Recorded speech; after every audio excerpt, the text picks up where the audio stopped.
3.5 million soldiers are approaching Moscow. The most powerful army that conquered France in 6 weeks, swept through Poland in 27 days, and in just moments, Adolf Hitler is about to take the most important city in the Soviet Union. If that happens, the war in the East is over. The Soviet Union would collapse under the weight of military defeat. Control of the vast Russian territories would secure Germany's eastern flank and provide unlimited resources for continental expansion. Hitler's vision of European domination would become reality. June 22nd, 1941, 3:15 in the morning. No warning, no declaration of war. 3 million German soldiers crossed the Soviet border at the exact same moment. It was the largest military invasion in the history of the world, and Adolf Hitler was supremely confident about how it would end. He told his generals, and believed it completely, that the Soviet Union was, in his own words, a house of cards. Kick in the door, he said, and the whole rotten structure will collapse. His prediction: 4 to 6 weeks. Victory before autumn. And because he was so certain, because this arrogance ran so deep, Hitler made a decision that would doom millions of his own men. He forbade the German high command from preparing winter clothing. Think about what that means for a moment. He actively refused to let his army pack winter coats. His reasoning? If soldiers carried heavy winter gear, it might suggest to them that the war could last longer than expected. And that kind of thinking, Hitler said, was defeatist. So 3 million men marched east in the middle of summer wearing thin cotton uniforms. No winter gear, no cold weather lubricants for their engines, no contingency plan for what would happen if autumn arrived and Moscow still hadn't fallen.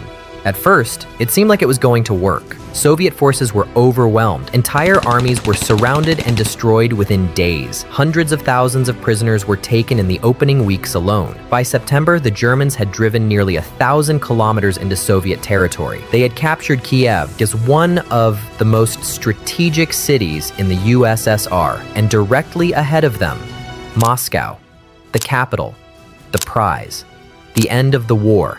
Hitler's plan was working until the rain came.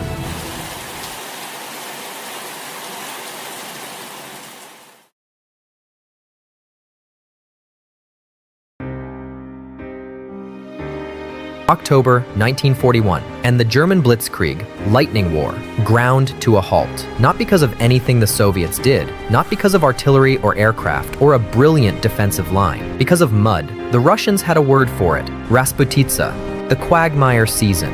The Soviet Union had almost no paved roads. What roads existed were dirt tracks. And when the autumn rains arrived, as they always did, as they had every year for centuries, those dirt tracks turned into something you cannot walk through, cannot drive through, and absolutely cannot supply an army through. Waist-deep mud, kilometer after kilometer of it in every direction. Thousands of horses died of pure exhaustion trying to haul supply wagons through the mud. Tanks sank up to their turrets and couldn't be pulled free. The entire German supply chain, the thing keeping 3 million soldiers fed, armed, and fueled, collapsed. Food couldn't reach the front. Ammunition couldn't reach the front. Fuel couldn't reach the front. The greatest army in the world was starving in the mud, nearly 1,000 kilometers from home, staring at a city it could almost touch. But the mud, as catastrophic as it was only the warning, the opening act of something far worse.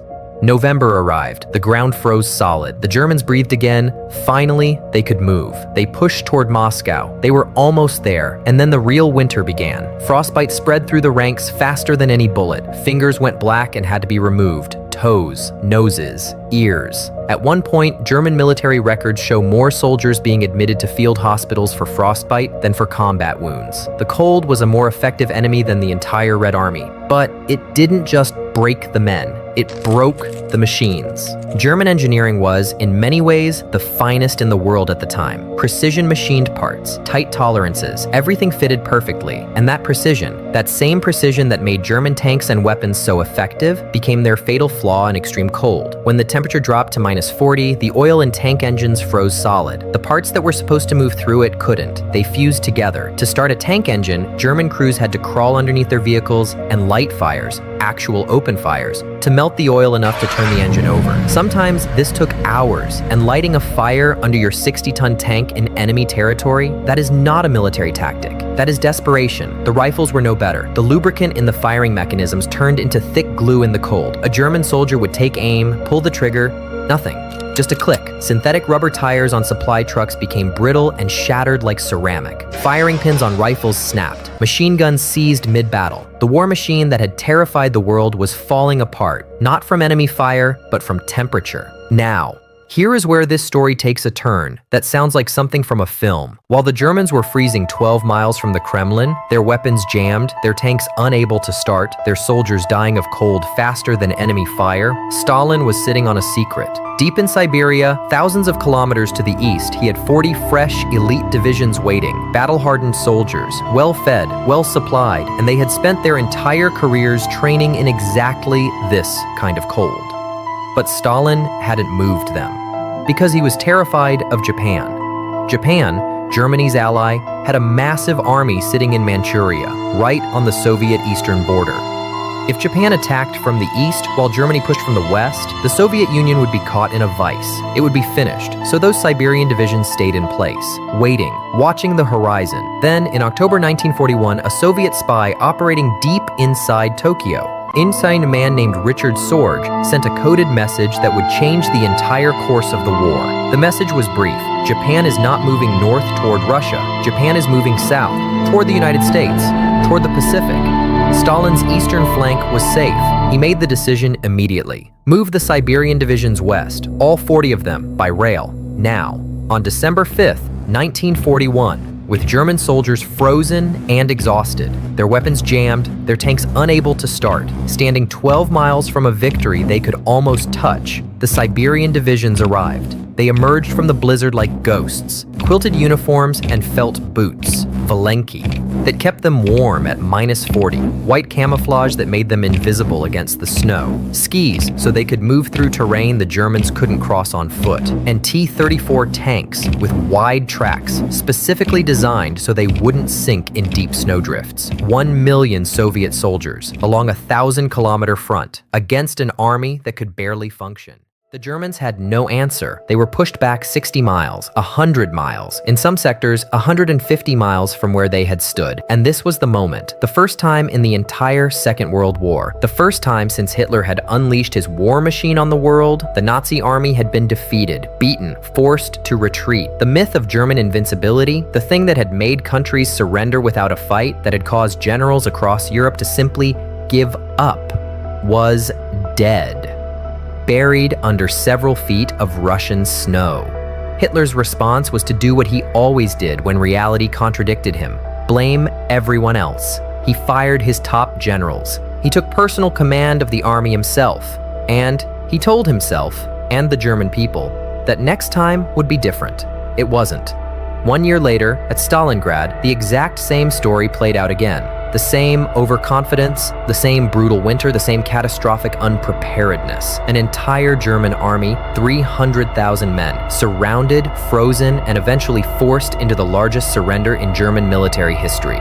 The lesson was never learned, because the lesson required admitting something Hitler could never admit, that he had been wrong. Hitler didn't lose to a better army, he lost to a season. How do you lose a war you were already winning? That's the question that haunts this entire story, because by the summer of 1941, Hitler wasn't losing, he was winning, decisively. Cities falling, armies surrendering, the map of Europe redrawn in his favor, week after week. And yet, 12 miles from Moscow, the war still not over, the winter already here, 3 million soldiers in summer uniforms, stuffing newspapers into their coats just to stay alive. The answer, when you look closely, is painfully simple. He stopped being afraid of being wrong, and the moment a man stops being afraid of being wrong, the moment certainty completely replaces caution, that's not strength. That's the beginning of the end. He just doesn't know it yet. Hitler didn't pack the winter coats because packing them meant doubt, and doubt in his mind was weakness. So he chose confidence over preparation, belief over reality. And reality didn't care. The cold didn't have an agenda. It didn't hate Germany. It didn't favor the Soviet Union. It was just winter, doing what winter always does.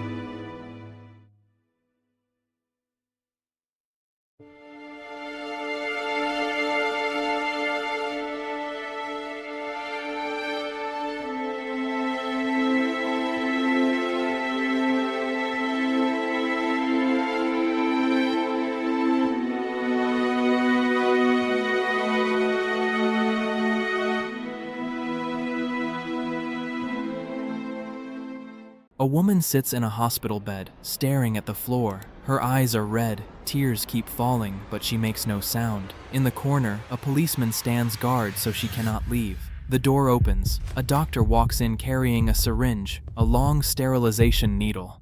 Without a word, he injects her. This single shot will make sure she can never have another child for the rest of her life.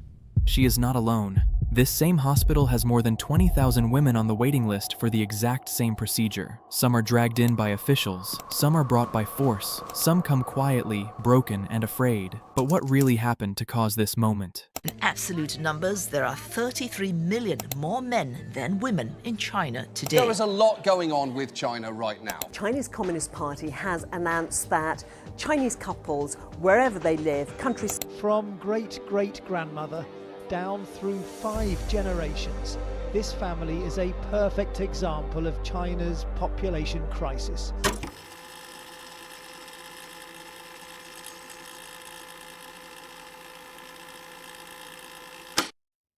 It's a warm autumn evening in 1979. A young couple, Li Wei and his wife Meilan, are walking home after another long day in the fields and the small factory.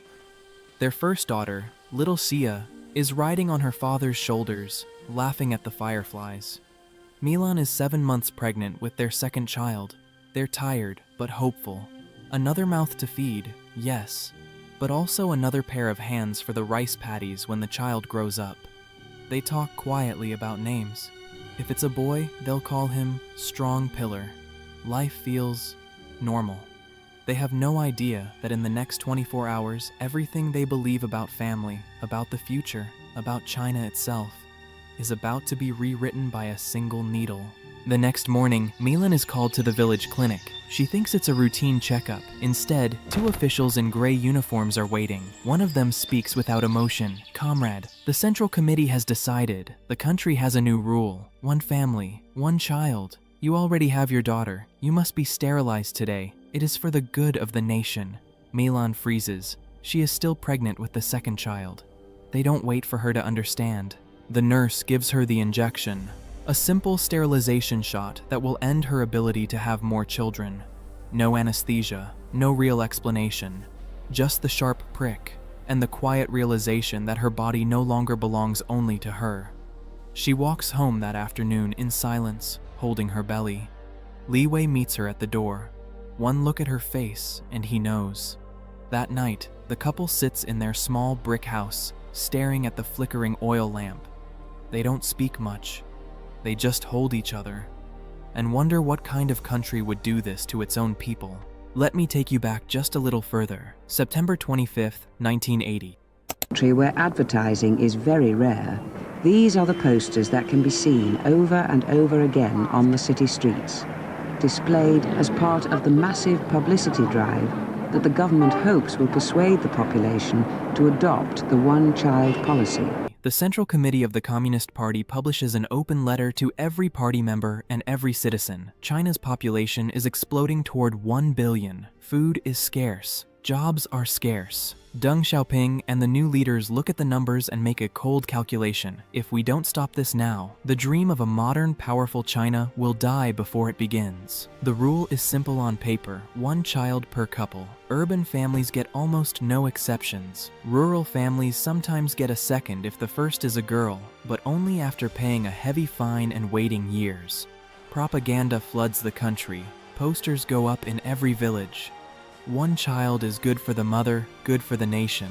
Songs are sung in schools. Factory bosses promise bonuses for sterilization.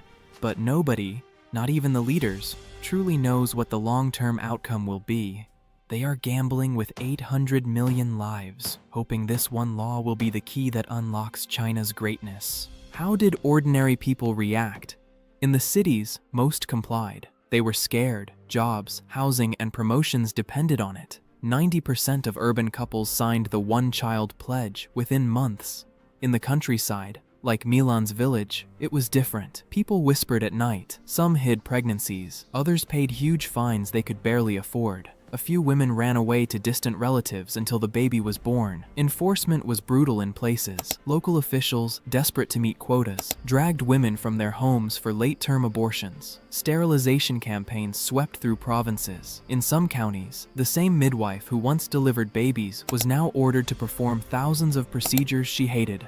Citizens complained quietly, in letters to local cadres, in tears behind closed doors. But open protest? Almost impossible. The message was clear: this is for the motherland. Resistance is selfishness. Meilan's family paid the fine years later and were allowed a second child, a son, but they lived the rest of their lives knowing they were lucky, while neighbors lost babies, lost health, lost hope. Now here's where the story gets complicated, because this painful law actually worked for China's rise. By keeping the population from exploding, the government could pour resources into factories, roads, schools, and technology instead of feeding another 400 million mouths. That's the number many experts believe the policy prevented: 400 million fewer people by the time it ended. Suddenly, there was a huge demographic dividend, a massive working-age population with fewer children to support. Factories had cheap labor, families had more money to spend, women entered the workforce in record numbers. China went from one of the poorest countries on earth to the world's second-largest economy in just 3 decades. Meilan's children grew up in a China that had electricity, bicycles turning into motorbikes, and dreams their parents never had. Many historians say the one-child policy was one of the hidden engines behind the Chinese economic miracle. For a while, it looked like the gamble paid off. But every story has its shadow. The sex ratio became badly skewed. Millions more boys than girls, because families desperately wanted a son to carry the name and care for them in old age. From great-great-grandmother down through 5 generations, this family is a perfect example of China's population crisis. There's only one great-great-grandchild. It's a story of pain and loss that could be told at hundreds of millions of dinner tables. Today, China has 30 to 35 million missing women. The generation of only children, the little emperors, grew up spoiled, sometimes less resilient, and now they are the only ones responsible for aging parents. By the 2010, China faced a shrinking workforce, a pension crisis, and villages full of lonely elderly people with no grandchildren. The very success of the policy created its own crisis. In 2015, the government finally ended it. First 2 children, then 3. Today, they are begging young couples to have more babies with tax breaks and housing help. But the birth rate keeps falling. The damage is done. Meilan is in her 60s now. She looks at her 2 grown children and says quietly, "We survived, but at what cost to the next generation?"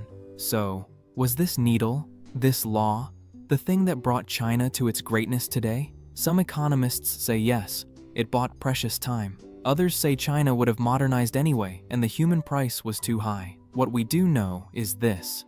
One ordinary evening in 1979, a family walked home dreaming of a bigger future, and woke up in a country that decided their dreams were now state property. The policy is gone, but the scars, the empty seats at family tables, and the aging faces in the villages remain.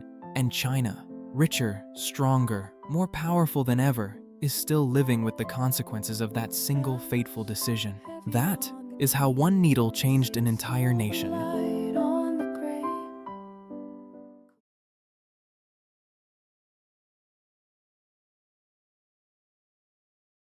September 26th, 1983. The world was quiet. Most people were asleep. Cities were dark. Radios were silent. Families across the planet were ending an ordinary day, completely unaware that within the next few minutes, humanity would come closer to destruction than almost anyone would ever realize. Inside a secret Soviet military bunker near Moscow, a man sat staring at a wall of glowing screens.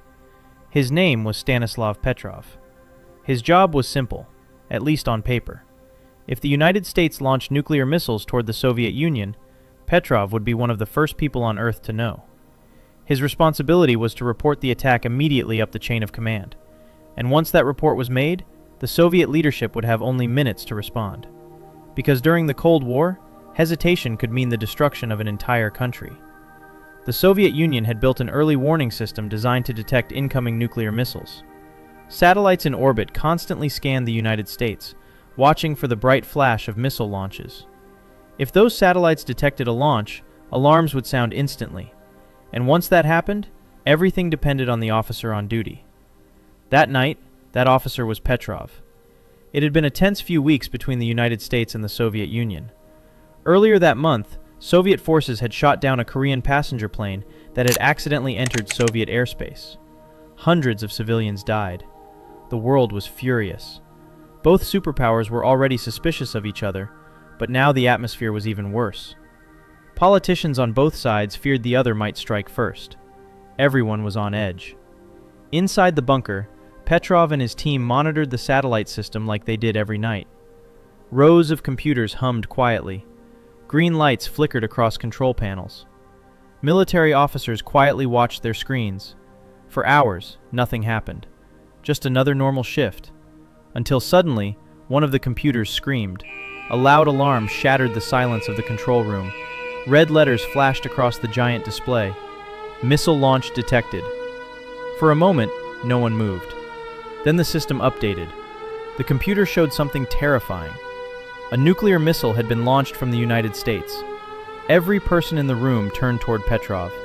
According to protocol, there was only one correct response. He needed to report the launch immediately.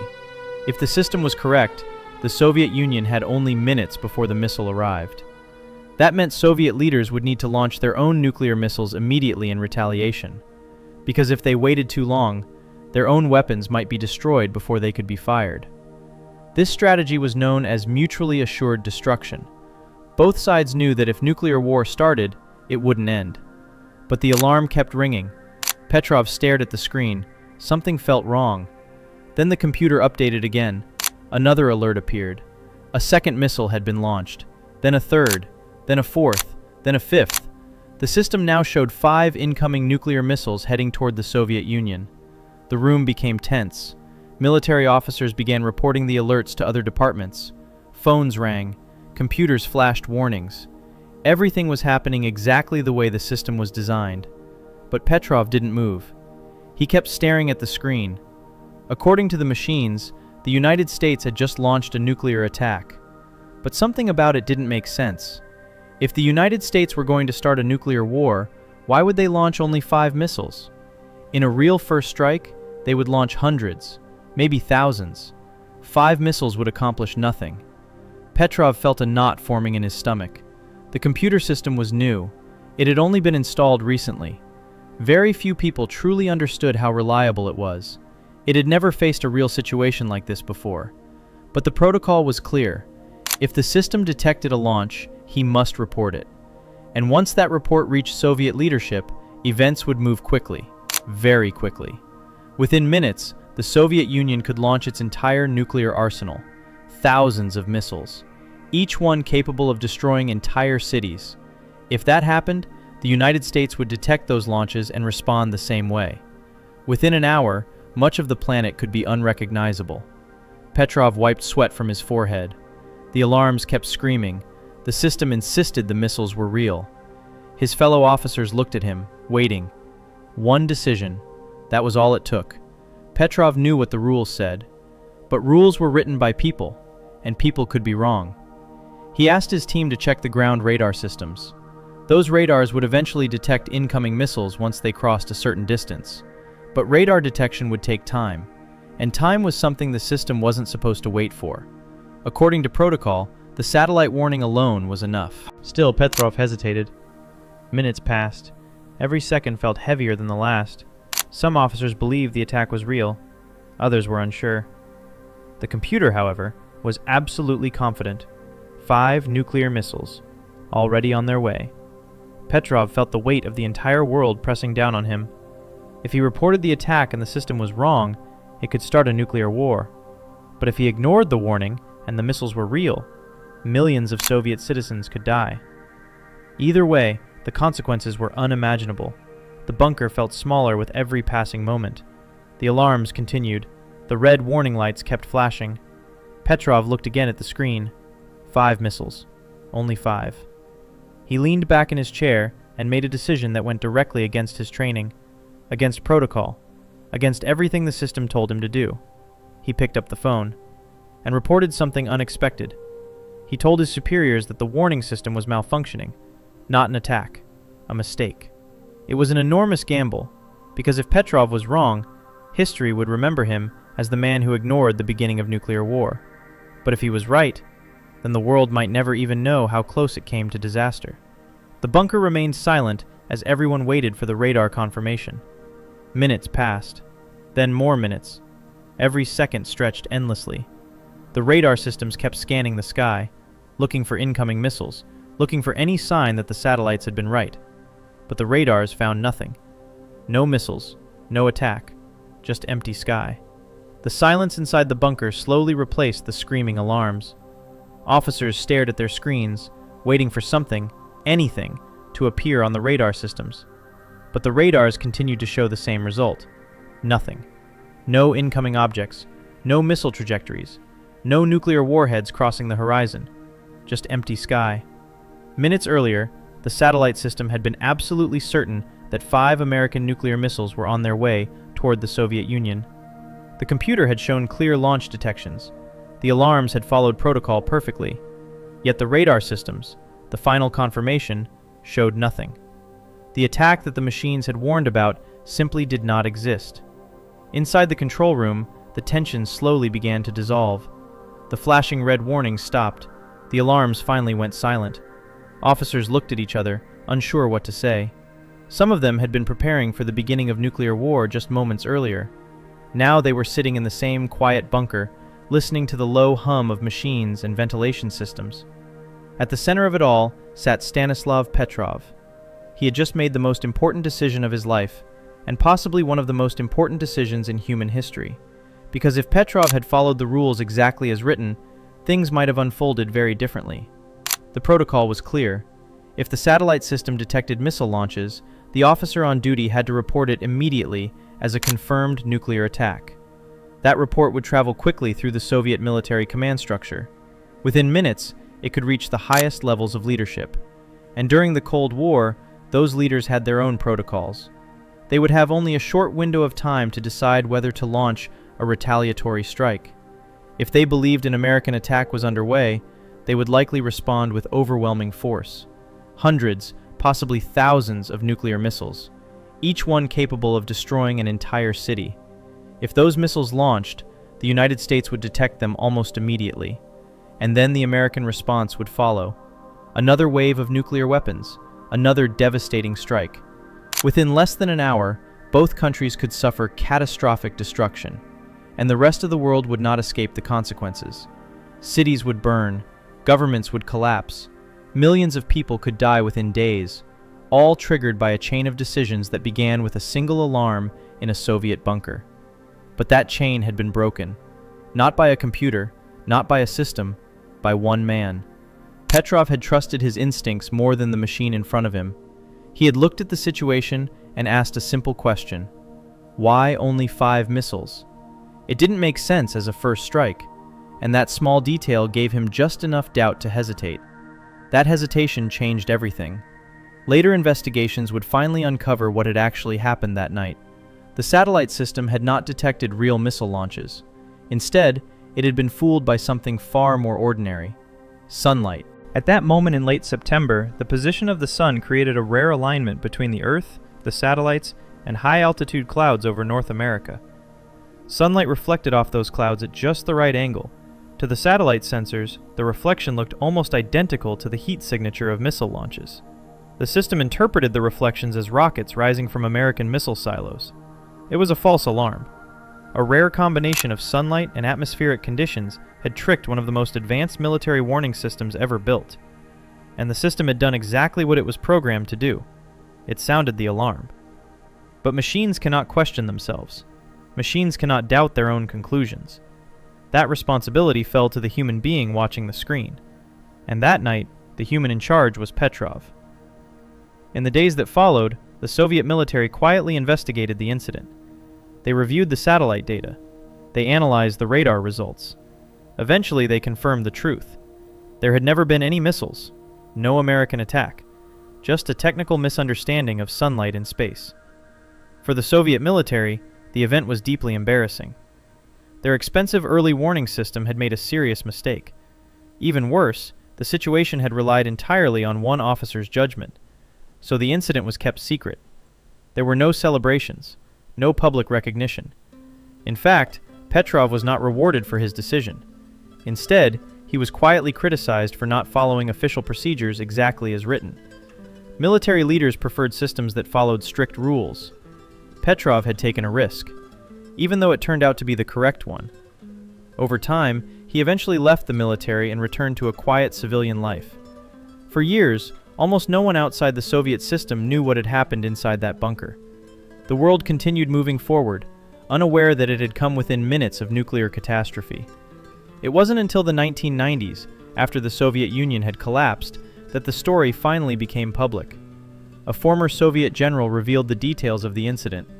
Journalists began investigating. Historians examined the records. And slowly, the world learned about the man who had been sitting in that control room on September 26, 1983. The man who chose to doubt the machines. The man who refused to trigger a chain reaction that could have ended civilization. Petrov himself remained humble about the entire event. When people later called him the man who saved the world, he often dismissed the title. He insisted he had simply been doing his job. But history tells a different story. Because the truth is that systems fail, machines make errors, and sometimes the rules written for extreme situations cannot account for every possibility. That night, a computer believed nuclear war had begun. Protocols demanded an immediate response. But one person paused long enough to question it. One person looked beyond the flashing alarms and the glowing screens, and that moment of hesitation changed the course of history. Today, the world continues to live under the shadow of nuclear weapons. The tensions of the Cold War may have faded, but the danger has never completely disappeared. Modern systems are faster, more automated, more complex. Yet the lesson from that night remains simple.